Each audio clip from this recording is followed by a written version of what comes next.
in this position, don't worry about the upper body, just worry about the hips exploding forward and finishing tall. Okay? Screwing your body into the ground, sitting my hips back, and uncorking my body up and tall toward the ceiling. Okay? Ownership of hip extension. The hips are what's going to align everything above it. If you don't have bad hips, you cannot possibly, or if you don't have good hips, you can't possibly finish in a good position. Can't. And don't get my hips all the way through, I go back. Okay? And then my head has to come forward. And the girls know that's not good. We know that's not good. For the remainder of our workout, we can't let our kids deadlift and finish like this. Hips back, head through first, chest out. Right? So take this with you. Okay? Hips back, hips through, hands through. Thinking about getting your hips all the way through, pulling your chin back, away from the wall, at the top. We are just working on sequencing. Right? That is because you're here. I'll explain to you what we're working on. Is that all right? We need this idea. We need to get the hips through. Okay, so that's applicable and universal for everyone. We got to finish tall in that front leg. Okay? We cannot be here, letting the torso rotate too much, having the ball come around outside our body, and making this like an upper body dominant sequence where it's more like upper body and the lower body just hangs out.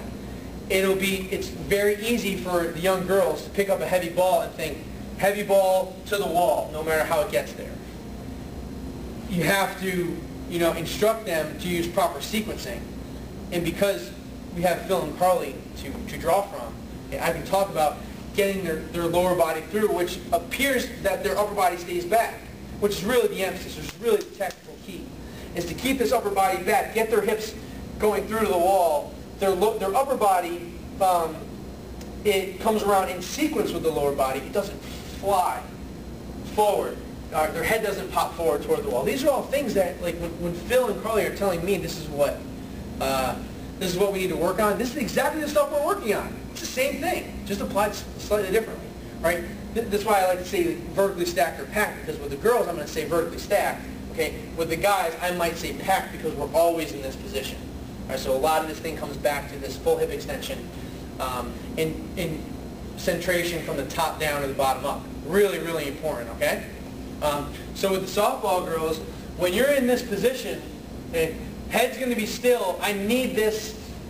I need my hips coming through. And I need to finish tall here.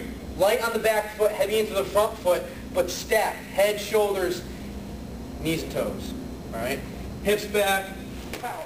Hips back. I can't let that head come forward. This is what you'll see a lot. All right. Because they think heavy ball. They're going to take heavy ball to the wall, regardless of technique. We need sequence.